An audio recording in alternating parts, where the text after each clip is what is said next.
Recently, it seems that the message behind Christmas has been lost. Joining me now, we've got,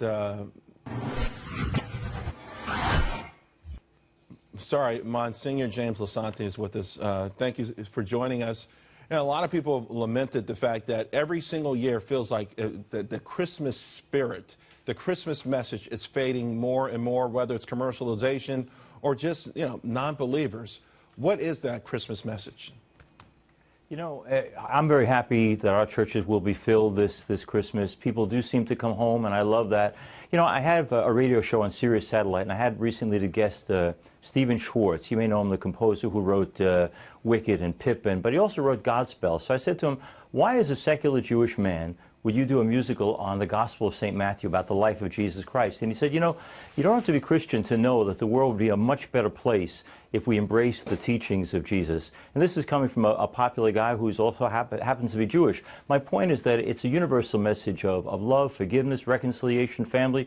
When my folks come to the church today, one of the things they're going to hear is there wouldn't be a Jesus without the presence of a Joseph and Mary to care for him, to nurture him, to educate him. So I hope we can also use this celebration of Christmas as an opportunity to celebrate family.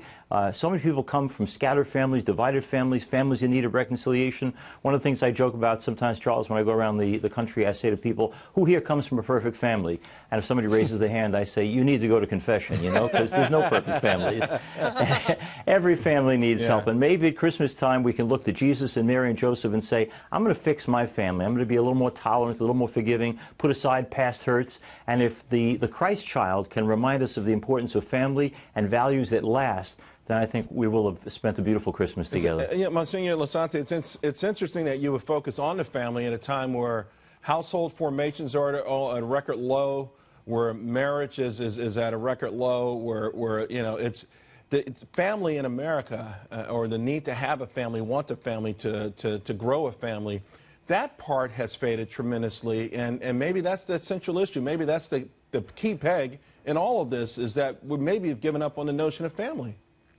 I hope that we can improve family life. You know, Charles, the interesting thing, you're right about all the things you just said about diminishment of family life. But we know statistically that where families try to bring God into their lives, whether they're Catholic, Protestant, Jewish, Islamic, whatever they happen to be, wherever they bring the teachings of God and practice of faith into their homes, there's a better chance the family will stay together, a chance that there's going to be forgiveness reigning in the family, and in terms of marriage, a better chance that people will try to stay in the marriage and work it out. Look, not every marriage can make it, but if we can bring families and marriages closer together by a common faith that we try to share, or an approach to life that's a little more loving, forgiving, and merciful, I think that's the reason that someone like Pope Francis is so popular. He's saying, can we put aside all the division and just start with the basics, love one another, forgive one another? And to me, that's the real message of Christmas.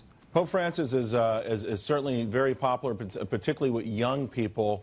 And some are saying, the more conservative folks in the church are saying that they don't like where he's gone because it's a form of compromise. But ultimately, we talk about the Christmas message and the spirituality. Does the church have to change the way it goes about articulating that?